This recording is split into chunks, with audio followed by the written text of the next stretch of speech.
നിങ്ങൾ community post കണ്ടായിരിക്കുമല്ലോ മറ്റേ എന്റെ ചാനൽ ഹാക്കായി എന്ന് പറഞ്ഞിട്ട്, എന്നിട്ട് എന്റെ ചാനൽ തന്നെ ഹാക്കാണ് അടിച്ചോണ്ട് പോയി. എല്ലാവർക്കും റംദാൻ മുബാറക്. ഈ റംദാനിലെ അവസാനത്തെ എപ്പിസോഡാണിത്. പിന്നെ ഞാൻ എപ്പോഴും പറയുന്ന പോലെ സലു കിച്ചൻ സബ്സ്ക്രൈബ് ചെയ്യാതെ കാണുന്നവരുണ്ടെങ്കിൽ നിങ്ങൾക്ക് നമ്മളുടെ ചാനൽ ഇഷ്ടപ്പെടുകയാണെങ്കിൽ ഒന്ന് സബ്സ്ക്രൈബ് ചെയ്യും, ആ തൊട്ടടുത്ത് കാണുന്ന ബെല്ലൈക്കൺ ഒന്ന് പ്രസ് ചെയ്യുകയും ചെയ്യണേ. അപ്പം നമ്മളുടെ എപ്പിസോഡിലേക്ക് പോയാലോ? ഇപ്പം ഞാൻ 2 കപ്പ് പച്ചരി ഇതുപോലെ എടുത്തിട്ട് നന്നായിട്ട് കഴുകി എടുത്തുകൊണ്ട് വന്നിരിക്കുകയാണ്. ഇപ്പം നിങ്ങളുടെ കയ്യിൽ പൊന്നി റൈസ് ഉണ്ടെങ്കിൽ അതെടുത്താലും മതിയാവും കേട്ടോ. അപ്പോൾ പച്ചരി തന്നെ എടുക്കണം ഇതിനായിട്ട്, ബസ്മതി റൈസ് എടുക്കണ്ട കേട്ടോ. അപ്പം ഞാൻ ഈ നന്നായിട്ട് കഴുകി എടുത്തിരിക്കുന്ന അരിയെ പ്രഷർ കുക്കറിലേക്ക് ഇട്ടിട്ട് ഇതിലേക്ക് ഞാൻ 1.5 ഗ്ലാസ് പച്ചവെള്ളവും അതുപോലെ തന്നെ 1/2 കപ്പോളം പാല്, അതായത് ഫ്രഷ് മിൽക്കാണ് ഞാനിവിടെ എടുത്തിരിക്കുന്നത്. പിന്നെ നമുക്ക് പാകത്തിനുള്ള ഉപ്പ് ഇട്ടിട്ട് ഇതുപോലെ ഒന്ന് ഇളക്കി കൊടുക്കണം. ഇളക്കി കൊടുത്ത ശേഷം ഞാനിത് കുക്കർ മൂടിയിട്ട് ഒരു 2 വിസിൽ വരെ വേവിച്ചെടുക്കും. ഈ സമയം ഞാൻ ഇവിടെ കുറച്ച് അമരക്ക ഇതുപോലെ നന്നായിട്ട് കഴുകിയെടുക്കുകയാണ്. കഴുകിയെടുത്ത ശേഷം അതിൻ്റെ ആ ഒരു മുകൾ ഭാഗവും താഴ്ഭാഗവും ഒക്കെ ഒന്ന് കട്ട് ചെയ്ത് മാറ്റിയിട്ട് ചെറുതായിട്ടൊന്ന് അരിഞ്ഞെടുക്കും. അപ്പോൾ വളരെ പോഷക ഗുണമുള്ളൊരു വെജിറ്റബിളാണ് ഈ അമരക്ക എന്ന് പറയുന്നത്. അപ്പോൾ നിങ്ങളുടെ അവിടെയൊക്കെ ഇതിന് എന്താണ് പേര് പറയണമെന്നൊന്ന് പറയണേ. നമ്മളുടെ ഇവിടെയൊക്കെ അമരക്ക എന്നാണ് പറയുന്നത്. അപ്പോൾ ഈ സമയം കുക്കറിൻ്റെ സ്റ്റീമൊക്കെ പോയിട്ടുണ്ട്. അപ്പോൾ ഞാൻ വിസിൽ മാറ്റിയിട്ട് കുക്കർ ഓപ്പൺ ചെയ്യാണ്. അപ്പോൾ നമ്മളുടെ റൈസ് ഇവിടെ കറക്റ്റിന് വെന്തിട്ടുണ്ട്. അതായത് കുറച്ചിങ്ങനെ വെന്ത് ഉടയണം, എങ്കിലാണ് ഇതിന് ടേസ്റ്റ് കൂടുതൽ. അപ്പോൾ ഞാൻ ഇത് നന്നായിട്ട് ഇളക്കി മിക്സ് ചെയ്യാണ്. മിക്സ് ചെയ്ത ശേഷം ഇതിലേക്ക് കുറച്ച് കട്ടിയുള്ള 1 കപ്പ് തൈര് ഞാൻ ഇതിലേക്ക് ഒഴിച്ചു കൊടുക്കുകയാണ്. അതുപോലെ തന്നെ 1 കപ്പ് പാലും കൂടി ഒഴിച്ചിട്ട് ആദ്യം ഒന്ന് ഇളക്കി കൊടുക്കും. ഇളക്കി കൊടുക്കുമ്പോൾ നമുക്ക് മനസ്സിലാവും ഇനി ഇതിലേക്ക് എത്ര കൂടി ഒരു ലൂസ് ആകണം എന്നുള്ളത്. അപ്പോൾ നോക്കിയപ്പോഴേക്ക് ഇനി കുറച്ചുകൂടി ഒന്ന് ലൂസാക്കാനുണ്ട്. അപ്പോൾ ഞാൻ വീണ്ടും ഒരു 1/2 കപ്പോളം പാൽ ഇതിലേക്ക് ഒഴിച്ചു കൊടുക്കുകയാണ്. അപ്പോൾ തൈര് എടുക്കുമ്പോഴേക്ക് ഓവറായിട്ട് പുളിയുള്ള തൈര് നമ്മൾ എടുക്കരുത് കേട്ടോ. അങ്ങനെ എടുത്തു കഴിഞ്ഞാൽ ഒരു വല്ലാത്ത ടേസ്റ്റ് ആയിരിക്കും. പിന്നെ നമ്മൾ ഇതിലേക്ക് ഞാനിവിടെ ഒരു 3-4 പച്ചമുളകും ഒരു വലിയ പീസ് ഇഞ്ചിയും ചെറുതായിട്ട് അരിഞ്ഞെടുത്ത് വെച്ചിട്ടുണ്ട്. അപ്പോൾ അതും കൂടി ഇതിലേക്ക് ഇട്ട് കൊടുക്കുകയാണ് ചെയ്യുന്നത്. പിന്നെ നമുക്ക് ഇതിലേക്ക് കുറച്ചധികം കരിവേപ്പില ഞാൻ ഇതുപോലെ ഒന്ന് ഞരടി ഇട്ട് കൊടുക്കും. ഇതൊക്കെ ഇടുമ്പോൾ നല്ല ടേസ്റ്റാണ് കേട്ടോ. എപ്പോഴും ഇതുപോലെ കേർഡ് റൈസൊക്കെ ഉണ്ടാക്കുമ്പോൾ നമ്മൾ രാവിലെ ഉണ്ടാക്കി വെച്ചിട്ട് വൈകുന്നേരം കഴിക്കുമ്പോഴാണ് അതിൻ്റെ ആ ഒരു ടേസ്റ്റ് കിട്ടുന്നത്. അപ്പോൾ ഇതിൻ്റെ ആ പുളിയൊക്കെ ഒന്ന് ക്രമീകരിക്കാനാണ് നമ്മൾ ഈ പാൽ ഇതിലേക്ക് ചേർത്തിട്ടാണ് മിക്സ് ചെയ്യുന്നത്. അത് മസ്റ്റാണ് കേട്ടോ. അപ്പോൾ ഇത് നല്ലതുപോലെ ഇളക്കി കൊടുത്ത ശേഷം ഞാൻ ഇതിലേക്ക് താളിക്കാൻ വേണ്ടി 1 ടേബിൾ സ്പൂൺ നെയ്യും 1 ടീസ്പൂൺ കടുകും അതുപോലെ തന്നെ 1 ടേബിൾ സ്പൂൺ സാമ്പാർ പരിപ്പും 1 ടേബിൾ സ്പൂൺ ഉഴുന്നുപരിപ്പും കൂടി ഇട്ടിട്ട് ഇതൊന്ന് മൂപ്പിച്ചെടുക്കും. അതൊന്ന് മൂത്ത് വരുമ്പോഴേക്ക് ഞാനിവിടെ കുറച്ചധികം വറ്റൽമുളക് ഇതുപോലെ കട്ട് ചെയ്തെടുത്തിട്ടുണ്ട്. അതും കൂടി ഇതിലേക്ക് ഇട്ട് കൊടുക്കും. അതോടൊപ്പം തന്നെ കുറച്ച് കറിവേപ്പിലയും കൂടി ഇട്ട ശേഷം ഒന്ന് ഇളക്കിയെടുക്കും. പിന്നെ നമ്മളിതിലേക്ക് കായപ്പൊടി ഇതുവരെ നമ്മൾ ചേർത്തിട്ടില്ല. അപ്പോൾ കായപ്പൊടി ഞാൻ ഈ താളിക്കുന്നതിലേക്കാണ് ഇടുന്നത്. ഏകദേശം 1 ടീസ്പൂണോളം കായപ്പൊടി ഇട്ടിട്ടുണ്ട്. ഇനി ഈ താളിച്ചത് നമുക്ക് നമ്മളുടെ ഈ കേർഡ് റൈസിലേക്ക് ഒഴിച്ചു കൊടുക്കാം. ശരിക്കും പറഞ്ഞാൽ വളരെ സിമ്പിളും കഴിച്ചാൽ വയറിനൊക്കെ നല്ല ഒരു സുഖം കിട്ടുന്ന ഒരു ഭക്ഷണമാണ് ഈ കേർഡ് റൈസ് എന്ന് പറയുന്നത് കേട്ടോ. എനിക്ക് ഭയങ്കര ഇഷ്ടമാണ് ഈ കേർഡ് റൈസ്. കേർഡ് റൈസ് ആകുമ്പോഴേക്കും ഒരുപാട് കറികളുടെ ഒന്നും ആവശ്യമില്ല. ശരിക്കും വെറും കേർഡ് റൈസ് മാത്രം കഴിക്കാൻ തന്നെ നല്ല ടേസ്റ്റാണ്. എന്നിട്ട് ഇതെല്ലാം കൂടി ഇളക്കിയിട്ട് എനിക്ക് തോന്നുന്നു കുറച്ചുകൂടി ഉപ്പ് വേണം. അതുകൊണ്ട് ഞാൻ കുറച്ചുകൂടി ഉപ്പ് ഇതിലേക്ക് വിതറിയിട്ട് നല്ലതുപോലെ ഒന്ന് ഇളക്കി കൊടുത്ത ശേഷം കുക്കർ മൂടിയിട്ട് ഞാൻ ഇനി വൈകുന്നേരം എടുക്കത്തുള്ളൂ കേട്ടോ.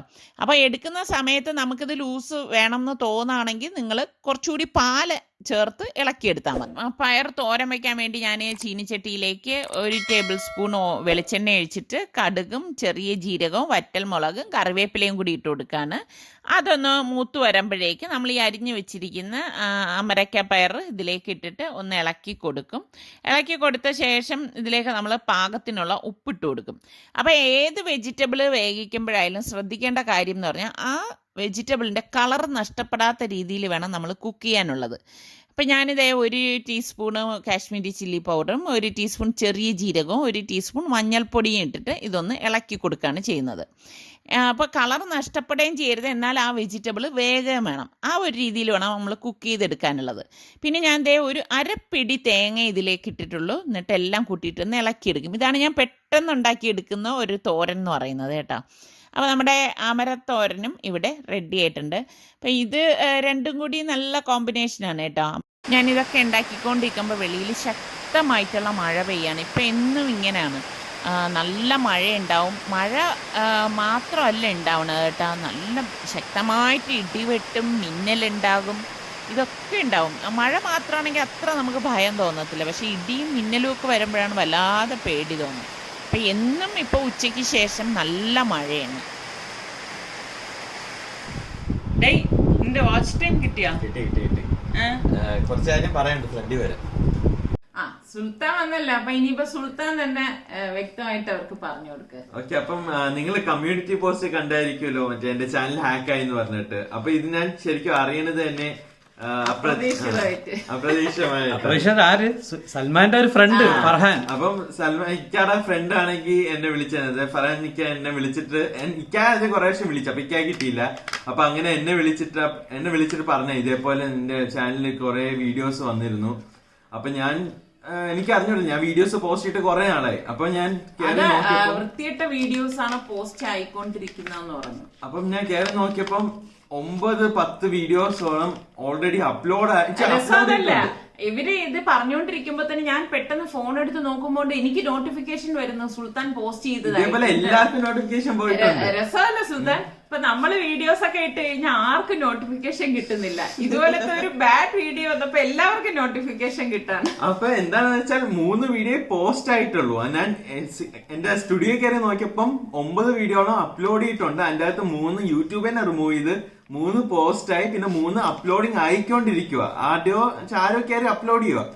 അപ്പം ഞാനാണെങ്കിൽ എന്താ പെട്ടെന്ന് ഇതെല്ലാം ഡിലീറ്റ് ചെയ്ത്, പക്ഷേ അപ്പോഴേ എന്റെ ചാനല് ബ്ലോക്കും ആയി. കാരണം ഇതേപോലെ 3 വീഡിയോസ് വന്നാൽ സ്ട്രൈക്ക് വന്ന് ചാനൽ പോകും. അപ്പൊ ഞാനാണെങ്കിൽ ആദ്യം ആലോചിച്ചപ്പോ എനിക്ക് ഫസ്റ്റ് വന്നത് റോബിൻ ചേട്ടനെയാണ്. അപ്പൊ റോബിൻ ചേട്ടൻ വെച്ചാൽ നമ്മുടെ റോബിൻ ചേട്ടൻ ആരാന്ന് പറഞ്ഞു കൊടുക്ക്. അവർക്ക് റോബിൻ ചേട്ടൻ അറിയില്ല. റോബിൻ ചേട്ടൻ നമ്മുടെ ഫാമിലി ഫ്രണ്ട് ആണ്. അത് മാത്രല്ല CCOKയില് അന്ന് നമ്മൾ പോയപ്പോൾ നിങ്ങൾ എല്ലാരും പരിചയപ്പെട്ടതായിരിക്കും. CCOKയുടെ മെയിൻ ആളാണ് നമ്മുടെ റോബിൻ. അത് മാത്രമല്ല സോഷ്യൽ മീഡിയ കൺസൾട്ടന്റ് കൂടെയാണ്. അപ്പം വേറെ ആരുണ്ട് ഈ പേടിച്ചു സമയം, നീ എല്ലാം പേടിച്ചില്ലേ? റോബിന്റെ അടുത്ത് പറഞ്ഞു, റോബിൻ എന്ത് പറഞ്ഞത്? പേടിക്കേണ്ട കാര്യമില്ല. റോബിനെ വിളിക്കുമ്പോ പിന്നെ റോബിൻ പറഞ്ഞ് ഇത്ര വിഷമിക്കേണ്ട കാര്യമേ ഇല്ല, നമുക്ക് തിരിച്ചെടുക്കാന്ന് പറഞ്ഞ് ഭയങ്കരമായിട്ട് സമാധാനിപ്പിച്ചു കേട്ടോ. അപ്പൊ ചേട്ടൻ തന്നെയാണ് നമ്മുടെ ഫുള്ള് യൂട്യൂബായിട്ടുള്ള സപ്പോർട്ട് ഫുൾ ഇനിഷ്യേറ്റ് ചെയ്ത് തന്നത്. അപ്പോൾ അങ്ങനെ യൂട്യൂബിന്റെ അടുത്ത് ഞാൻ പറഞ്ഞു ഇതേപോലെ ചാനൽ ഹാക്ക് ആയതാണ്. അപ്പം അവർ ഇതേപോലെ നോക്കിയപ്പം അവര് പറഞ്ഞു ശരിയാണ്, ഹാക്ക് ആയത് തന്നെയാണ്. അങ്ങനെ നമുക്ക് ചാനല് തിരിച്ചു കിട്ടുകയും ചെയ്തത്. തിരിച്ചു കിട്ടിയത് റോബിൻ ഇനിഷ്യേറ്റ് എടുത്ത് കാര്യങ്ങളെല്ലാം അതിന്റെ രീതിക്ക് ചെയ്തതുകൊണ്ടാണ് നമുക്ക് ചാനൽ തിരിച്ചു കിട്ടിയത്. പക്ഷെ കിട്ടിയപ്പോ എല്ലാം കിട്ടിയില്ല. അതെ, വാച്ച് ടൈം പോയി. അപ്പൊ അങ്ങനെ കുറെ സ്റ്റെപ്സ് ആയിരുന്നു. ആദ്യം നോക്കിയപ്പം എന്താ പറയാ, സബ്സ്ക്രൈബർ കൗണ്ട് കുറവായിരുന്നു. പിന്നെ നമ്മുടെ വാച്ച് ടൈം ഇല്ലായിരുന്നു. അപ്പം അത് തന്നെ കമന്റ്സ് ഇല്ലായിരുന്നു. അപ്പം ഇതേപോലെ കുറച്ചൊരു ചേട്ടൻ എന്നെ പറഞ്ഞ് മെയിൽ അയച്ചാൽ മതി. അപ്പൊ അങ്ങനെ മെയിൽ അയച്ചപ്പം ഇതെല്ലാം തിരിച്ചു കിട്ടുകയും ചെയ്തു. ഇന്ന് എല്ലാം കിട്ടി. ഇന്ന് എന്ത് കിട്ടിയത്? ഇന്ന് വാച്ച് ടൈം കിട്ടി. അപ്പം നിങ്ങൾക്കും ഇതുപോലെ എന്താ പറയാ ഹാക്ക് ആവാതിരിക്കാനുള്ള സ്റ്റെപ്സോടെ ചേട്ടൻ പറഞ്ഞു. വേറൊരു കാര്യേ, സുൽത്താന്റേത് 5K ഉള്ള ചാനലാണ്. അത് ഹാക്ക് ആയെങ്കിൽ ഞാനൊക്കെ എനിക്ക് ഭയങ്കര ടെൻഷനാണ് ചെറിയ കാര്യങ്ങൾക്ക്. ഞാൻ വല്ലാതെ എന്താ പറയാ ഭയപ്പെട്ടാണ് ഇപ്പോഴും ഇരിക്കുന്നത്. കാരണം ഇത് ആർക്കും എപ്പോഴും സംഭവിക്കാവുന്ന ഒരു കാര്യമാണ്. സംഭവം എന്ന് വെച്ചാൽ ആർക്കും എന്ത് വേണമെങ്കിലും ഹാക്ക് ചെയ്തൊക്കെ എടുക്കാൻ പറ്റും. നമ്മൾ ഒരു ബുക്കിൽ എഴുതി വെക്കണ പോലെയല്ല. ഡിജിറ്റൽ എന്ന് വെച്ചാൽ ഓൺലൈൻ RDO സെർവറിലാണ് കിടക്കണം നമ്മുടെ ഡീറ്റെയിൽസ് ഒക്കെ. അപ്പൊ ആർക്ക് വേണമെങ്കിൽ കയറി എടുക്കാനൊക്കെ പറ്റും. അപ്പൊ നമുക്ക് ആകെ ചെയ്യാൻ പറ്റുന്ന വെച്ചാൽ അത് കുറച്ചുകൂടി സെക്യൂർ ആക്കി വെക്കാനേ പറ്റൂ. അപ്പം അതിനുള്ള കുറച്ച് സ്റ്റെപ്സ് ആണ് ചേട്ടൻ പറഞ്ഞു തന്നെ. അപ്പം അതിൽ ഞാൻ നിങ്ങൾക്ക് കുറച്ച് പറഞ്ഞുതരാം. അതായത് ഒന്നെന്ന് വെച്ചാൽ 2 സ്റ്റെപ്പ് വെരിഫിക്കേഷൻ എനേബിൾ ചെയ്തിരിക്കണം. അപ്പം 2 സ്റ്റെപ്പ് വെരിഫിക്കേഷൻ വെച്ചാൽ ആരെങ്കിലും ലോഗിൻ ചെയ്യാൻ നോക്കിയാൽ നമ്മുടെ ഫോണിലേക്കും ഒരു കോഡ് വരും. ആ കോഡ് കൂടെ അടിച്ചാൽ മാത്രമേ ലോഗിൻ ചെയ്യാൻ പറ്റൂ. അപ്പം വേറെ ആർക്കെങ്കിലും നമ്മുടെ ഇമെയിലും പാസ്വേഡ് കിട്ടിയാൽ നമുക്ക് ലോഗിൻ ചെയ്യാൻ പറ്റൂല.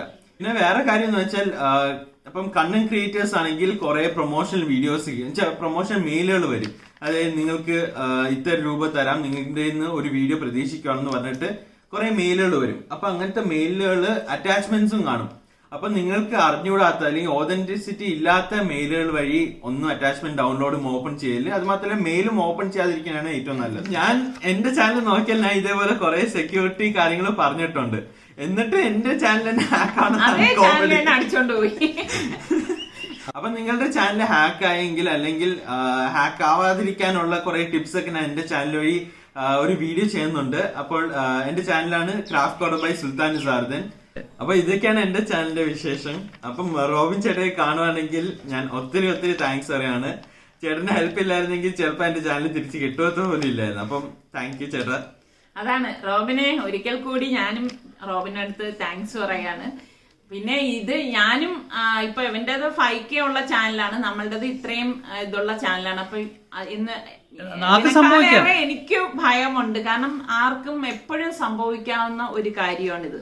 അപ്പൊ ഞാൻ എപ്പോഴും പ്രാർത്ഥിക്കുമ്പം എന്റെ പ്രാർത്ഥനയുടെ കൂട്ടത്തിൽ നമ്മളുടെ ചാനലിനെ കുറിച്ച് പ്രാർത്ഥിക്കാറുണ്ട്. എന്റെ റബ്ബേ ഇതുപോലൊന്നും ആരും ഹാക്ക് ചെയ്തോണ്ട് പോകരുതേ എന്ന്. പിന്നെ എല്ലാം പടച്ചവന്റെ വിധി, അത്ര തന്നെ. ഇപ്പം ലോക്ക്ഡൗൺ ആയ ശേഷം എല്ലാവർക്കും ഒരുപാട് സമയമുണ്ട് അല്ലേ. അപ്പം ഞാൻ നോക്കിയപ്പോൾ എൻ്റെ കയ്യിൽ ഒരു മെറ്റീരിയൽ ഇരുന്ന്. അപ്പം ഞാൻ വിചാരിച്ചു ശരി അതുകൊണ്ട് ഒരു ഗൗൺ തയ്ക്കാമെന്ന്. കുറേ നാളുകൊണ്ട് ഞാൻ വിചാരിക്കുന്നുണ്ട് ഒരു ഗൗൺ തയ്ക്കണം എന്ന്. മുമ്പൊക്കെ ആയിരുന്നെങ്കിൽ, അതായത് യൂട്യൂബ് ചാനൽ തുടങ്ങുന്നതിനൊക്കെ മുൻപാണെങ്കിൽ ഞാൻ ഒരുപാട് ഇങ്ങനെ ഡ്രസ് ഡിസൈനിങ്, ആർട്ട്, ക്രാഫ്റ്റ് ഇങ്ങനെയൊക്കെയുള്ള കാര്യങ്ങളിലാണ് സമയം സ്പെൻഡ് ചെയ്തുകൊണ്ടിരുന്നത്. ഒന്നും പഠിച്ചിട്ടൊന്നുമല്ല കേട്ടോ. അതൊക്കെ എൻ്റെ മനസ്സിൻ്റെ ആ ഒരു ഐഡിയ വെച്ചിട്ടാണ് ഓരോ കാര്യങ്ങൾ ഞാൻ ചെയ്യുന്നത്. അപ്പോൾ എനിക്ക് തോന്നി ഇതൊരു നല്ല ഫ്രില്ലൊക്കെ ഉള്ള, നെക്കിൽ നല്ല ടൈ ഒക്കെ വെച്ചിട്ടുള്ള ഒരു ഗൗൺ തയ്ക്കണം എന്ന്. അപ്പോൾ ആ ഒരു രീതിക്കാണ് ഞാനിതെല്ലാം കട്ട് ചെയ്തെടുത്ത് സ്റ്റിച്ച് ചെയ്യണത്. അപ്പോൾ മുൻപാണെങ്കിൽ ഞാൻ ഒറ്റ ഇരിപ്പിന്, അതായത് എത്ര ഡ്രസ്സ് ഉണ്ടെങ്കിലും ഞാൻ തയ്ക്കാണ്ടിരുന്ന് കഴിഞ്ഞാൽ ചിലപ്പം ഒരു ദിവസം മൊത്തം തയ്യലിനായിട്ടായിരിക്കും എടുക്കണത്. 2-3 ജോഡി ഡ്രസ്സ് ഒരുമിച്ച് തയ്ച്ചെടുക്കും. എനിക്കുള്ളതാണ് കേട്ടോ. അപ്പോൾ അങ്ങനെയൊക്കെ ആണ് അന്ന് ഞാൻ സന്തോഷം കണ്ടെത്തിയിരുന്നത്. അപ്പം ഇപ്പം നമുക്ക് യൂട്യൂബ് ചാനലൊക്കെ ഉള്ളതുകൊണ്ട് അത്ര എനിക്കങ്ങനെ സമയം കിട്ടാറില്ല. അപ്പം ഞാൻ ഈ തയ്ച്ചുകൊണ്ടിരിക്കുമ്പോൾ തന്നെ വെളിയിൽ നല്ല മഴ പെയ്യുന്നുണ്ട്. അപ്പോൾ ഇതിങ്ങനെ മഴയൊക്കെ കണ്ട് ആസ്വദിച്ചിരുന്ന് തയ്ക്കാൻ നല്ല രസമാണ്. പക്ഷെ കറണ്ട് പോയി കഴിഞ്ഞാൽ പണി പാളും, കാരണം ഇത് ഇലക്ട്രിക് മെഷീൻ അല്ലേ. അപ്പം ഞാൻ ദേ തയ്ച്ചെടുത്തിട്ടുണ്ട്. അപ്പം അടിയിൽ നല്ല ഫ്രില്ലൊക്കെ കൊടുത്തിട്ടാണ് തയ്ച്ചിരിക്കുന്നത്. അതുപോലെ തന്നെ ഇതിൻ്റെ നെക്കിൽ ഇങ്ങനെ ടൈ പോലെയാണ് ഞാൻ തയ്ച്ചെടുത്തിരിക്കുന്നത് കേട്ടോ. അപ്പോൾ അത് നല്ല രസമുണ്ട് കാണാനായിട്ട്. പിന്നെ ഞാൻ ഇതിൻ്റെ കൈ എലാസ്റ്റിക്കാണ് വെച്ചിരിക്കുന്നത്, കാരണം നിസ്കരിക്കുമ്പം എളുപ്പത്തിന് വേണ്ടിയിട്ടാണ് ഞാനിപ്പോൾ ഇതിന് എലാസ്റ്റിക് വെച്ചിട്ട് തയ്ച്ചെടുത്തിരിക്കുന്നത്. അപ്പോൾ ദേ വൈകുന്നേരം നിസ്കാരമൊക്കെ കഴിഞ്ഞ ശേഷം ഞാൻ കേർഡ് റൈസ് കഴിക്കാൻ പോവാണ്. കേർഡ് റൈസും അച്ചാറും അമരപ്പയറും, ഇതാണ് ഇന്നത്തെ കോമ്പിനേഷൻ. അപ്പോൾ എല്ലാവർക്കും ഇതെല്ലാം ഇഷ്ടമായെന്ന് വിശ്വസിക്കുന്നു.